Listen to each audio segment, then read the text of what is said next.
about to say it's orange barrel season, and then I remembered that seems to be all four. It's the Bob and Tom Show. There's Christy Lee at the news desk. Hello, Josh. Pat Godwin in the performance room. Hey, Pat. Hey. There's Ace Cosby. Where? Hey. Over at the, what we call the board. Yep. He runs things. The ones and twos, baby. He's controlling the dials and the knobs and the sliders and the switches. Dialing in Tokyo. There's Willie Griswold. Good morning. I'm Josh Arnold. Chick McGee out today, but we may have somebody coming in and sitting with us. There's Tom. Thank you very much. I think Mr. Oskay is going to head in here in a few minutes. Hey, Tom, what's the opposite of hitting the post? I just nailed hitting that last note of the song. You really did. So is there a...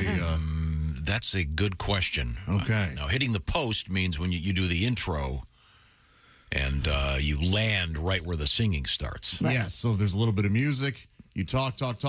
Right before the lyric starts, you're done. So, you could go, we got traffic and weather coming up with Christy Lee. Yeah. Hey, Christy's decided to go bottomless today. That's not true. Keep talking. Stop. No. No, you messed it up. You ruined it. No, you ruined it, actually. Yeah, the bottomless comment 3. Yeah. You got so flustered from the bottomless. Do you have the post time on there? No. Oh. I don't know. See, back in the day, all the records, the old, they would have... They'd write how long they had to get it in. 10 seconds. You have Cheating. 10 seconds.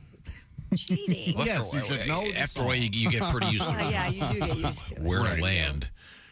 And then the There's way an they do art it, form the way to they it. do it now, since it's all done with computers, they can lay it on after the fact. Right. Yeah, that's cheating. Now, that's cheating. Yeah, you've gotten pretty good at that over the years. One thing you've never mastered, though, in the live shows, sometimes you'll look at Duke and the band, and you'll try to do that Johnny Carson arm down right on the last note thing. And 100 out of 10 times, it never works.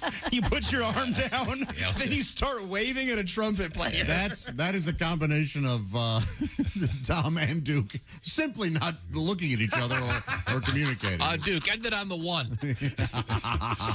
It's called hitting the post. Mm-hmm. And it's fun.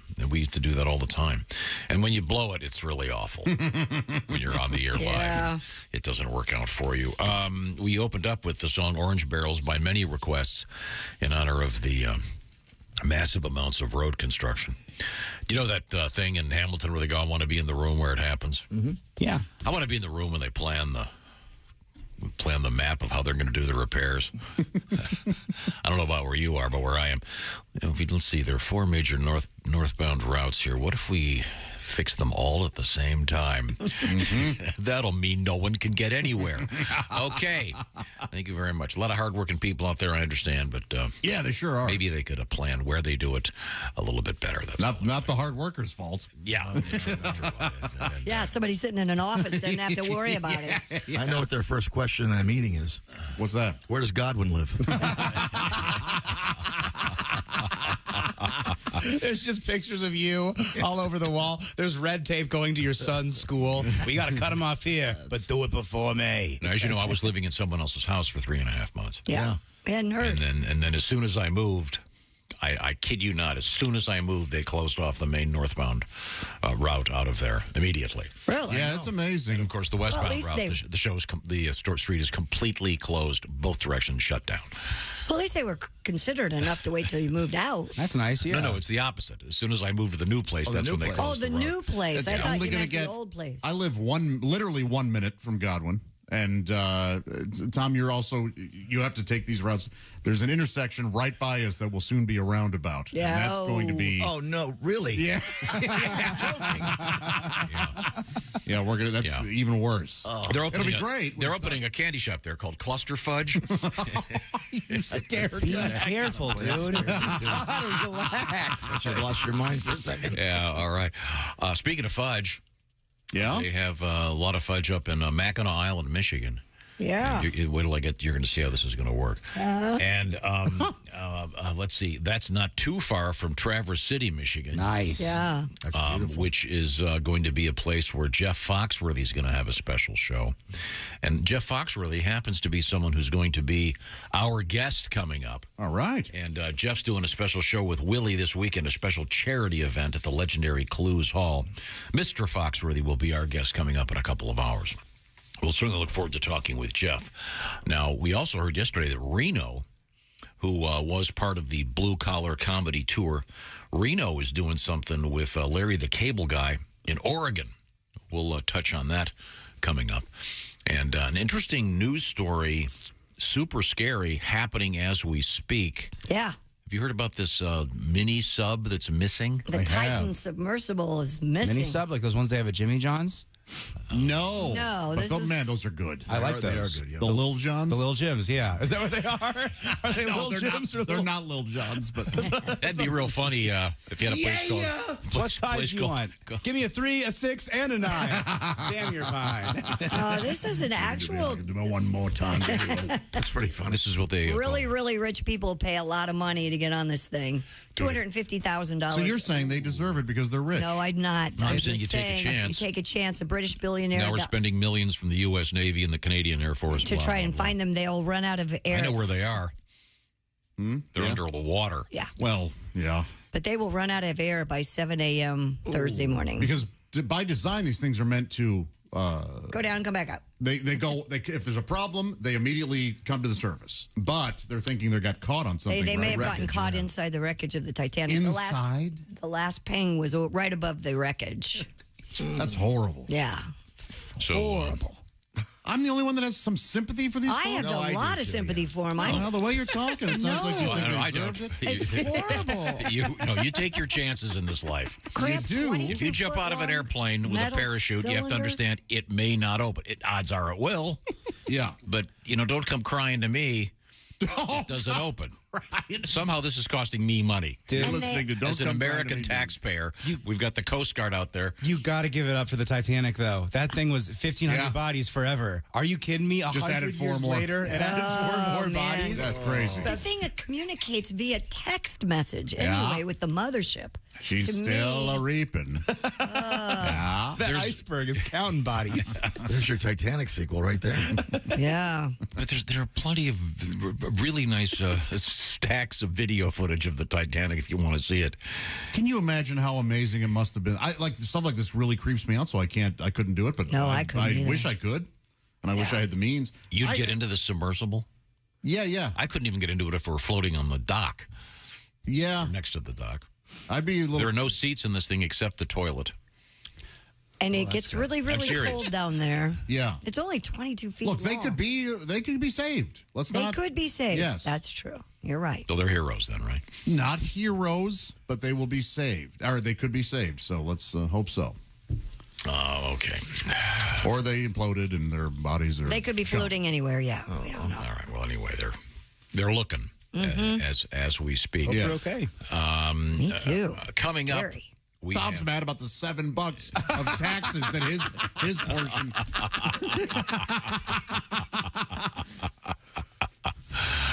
We'll see. I thought they don't have, like you said, isn't there a thing that just push a button and they automatically float up? Yes, Yeah, but but that's they're why they stuck. think that they're Yeah. tangled. Yeah. in On some something, yeah. wreckage. Okay. Who's steering? Well, it says One here of the passengers. They the take pilot turns. steers using a reinforced PlayStation controller. No, that's not Yeah. a problem. All right, if I got in and I saw that, I might go, wait a second here. How much money did this is a PS2 controller? You couldn't even get a PS3 or a PS4. I get the PS5's expensive, fellas. Anybody got a soldering iron? I gotta fix this thing. Yeah, so they're paying $250,000 a piece. And Yeah. They don't call them passengers. What's the verb? Adventurers, right? I think they call them. I had heard the word adventurers a couple times. I've but heard that too. No, wait a minute. I've got there's a technical term that they're trying to. Mission specialists. There you go. They're deemed mission specialists. okay. More like checkbook Well, I specialists. hope they specialize Exactly. in some sort of detangling because They can't open the door and go out for a dip. Oh, no. Okay. No. Well, we'll find out more about that coming up. Lots of other interesting things in the news today, including someone who was stuck not in a submersible, but in a water slide. Oh, man. Well, this involves TikTok, so I'm immediately suspect. We have a great world record today I'm very excited about. And bidets in the news, Josh. Oh, yeah. You know I'm a fan. You're a fan of the bidet. Mm-hmm. And you have an aftermarket bidet at your house. Absolutely. Okay, well, we'll find out about that. And we have interesting news about credit cards and sharks. Not in the same sentence. I was going to say these credit card companies are willing to give to any. I know college kids are one thing. It's hard Sharks. hard for me to tap it down here under the water. It's hard for me to tap it anywhere. They have not perfected that yet. Yeah. Yes, I know. I agree. Right now, I want to talk about the summertime. And when's the official first day of summer, Ace? Is that just around the corner? Tomorrow. Is Okay, that tomorrow? Summer solstice? Well, that means today. HelloFresh is a little bit ahead of the summer because they've already got their special summer menu out there. HelloFresh, they provide you with great farm-to-doorstep quality food. They've done the shopping. They've done the measuring. You put it together, and the new summer stuff is great. They've got the Fresh and Fit summer menu featuring calorie-smart and protein-smart lunches and dinners. And they've even got vegan dinners. So whatever kind of food you're into, they've got it from all the way over there to all the way over here. That would include, of course, classic comfort food.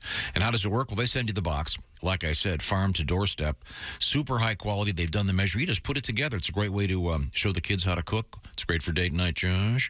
You know what I'm talking about. Willie's been working on some stuff with HelloFresh for the last few months. What have you got over there? Man, check out the bruschetta chicken with a mozzarella crust, bacon, mashed potatoes, and broccoli. HelloFresh sends you 10 ingredients. Put them together in 6 easy steps. In just over a half hour, you're enjoying this delicious gourmet chicken dinner that you made from at home with help from HelloFresh. Let's you and I make that on our date night, Willie. I'd love to share some bacon mashed potatoes with Josh. You guys could do that, then watch the game. A little bit of baseball action. HelloFresh, how do you find it? Well, you go to HelloFresh.com. Then you put in this code, BTShow16. So it's HelloFresh.com/BTShow16. Why? 16 free meals and free shipping. It's about time you tried it. Have your taste buds giving you a call going, we're sick of your cooking. Do something different.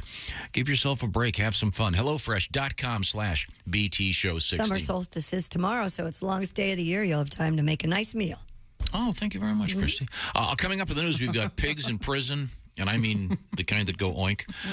We've got werewolves in Ohio. What's the plural of werewolf? Is it werewolves? Where's wolf? Werewolfen. Where is it really? Werewolfen? No. Okay. And werewolfen. And of course, there's 800 guys driving around going, they're wolfen. That sounds like a song. They're wolfen. When we come back, a song from Mr. Godwin about Father's Day. Is that right, Pat? Sure. Okay. Pat's a good dad. We're going to hear about him and his son. This is the Bob and Tom Show. Hi, this is Nick Griffin, and you're listening to...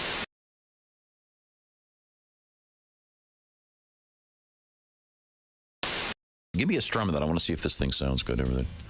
Oh, that's nice. Is it too loud? No, it's great. Does that sound good, Dean? We go okay over there? Okay, good. Sounds loud, but... Yeah, Rodney, famous for many songs. It all started here with the famous Fred song, which we opened up the show with just a couple days ago. This is a sad song?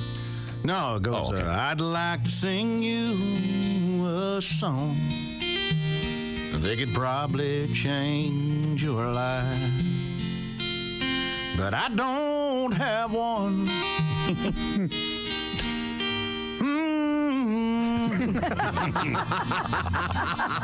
She don't have a boyfriend, and she don't really care.